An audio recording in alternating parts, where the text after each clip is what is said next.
Deer aspirant and learner প্রত্যেককে welcome আজকের এই সেশনে।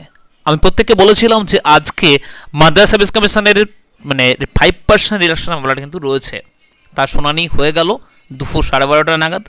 সেটা আপনারা প্রত্যেকে দেখতে পাবেন যে মাদ্রাসার কলকাতা হাইকোর্টের যে ওই অফিসিয়াল যে ইউটিউব চ্যানেল রয়েছে, পুরো মামলার শুনানি কিন্তু সেখানে রয়েছে।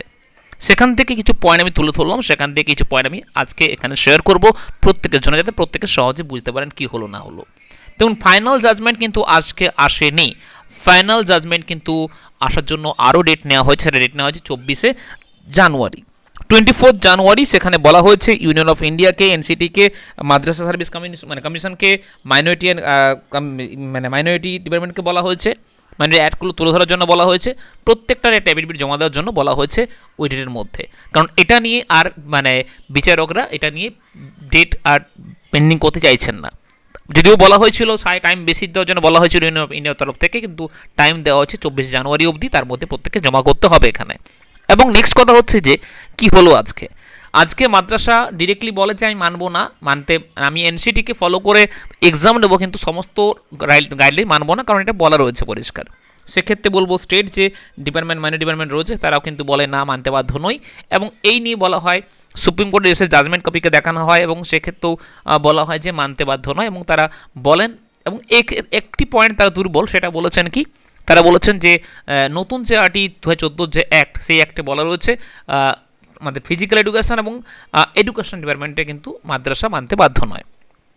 তো সেক্ষেত্রে বলা হয় যে এডুকেশন একটা আলাদা সাবজেক্ট, সেটা মানতে ইহায় বলা যায় না, এডুকেশন মানে পুরো ডিপার্টমেন্টটা নয়। এবং সেক্ষেত্রে ইউনিয়ন অফ ইন্ডিয়াও জানায় যে তারা কিন্তু একমাত্র 5 থেকে 8 অবধি, মানে যেটা আপার ভাবে যে ডিপার্টমেন্টটা রয়েছে সেখানে মানতে তারা বাধ্য, বাদবাকি তারা মানতে বাধ্য নন। এবং সেক্ষেত্রে মাদ্রাসা একটা কমপ্লেন করে, তারা বলে না, মানতে বাধ্য নই। এই নিয়ে চলে গেল, পুরো অ্যাফিডেভিট জমা দেওয়া নেই, পুরো ক্লিয়ার ডাটা নেই কোর্টের কাছে আজকে, এবং সেই নিয়ে ডেট পেন্ডিং রয়েছে একটা। এবং আরও বলা হয় পরীক্ষা নিয়ে, যখন বিচার বলা হয় পরীক্ষা নিয়ে বলেন যে এটাই কোর্টে কোনো হস্তান্তর করবে না কোর্ট, পরীক্ষা চাইলে তারা নিতেই পারেন, তারা পরীক্ষা নিচ্ছেন।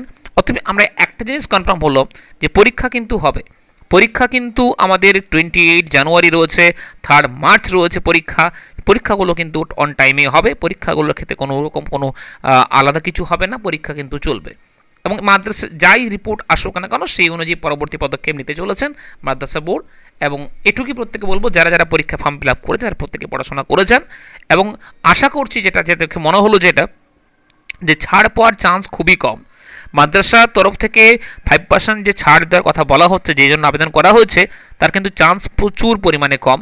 এটুকুই আজকে দেখে মনে হলো। অবশ্যই নতুন হলে চ্যানেলটিকে সাবস্ক্রাইব লাইক করতে ভুলবেন না। যদি কোনো আপডেট পাই আমি অবশ্যই শেয়ার করব, আমি প্রত্যেকে জানিয়ে দেবো কী হচ্ছে না হচ্ছে। Thank you so much.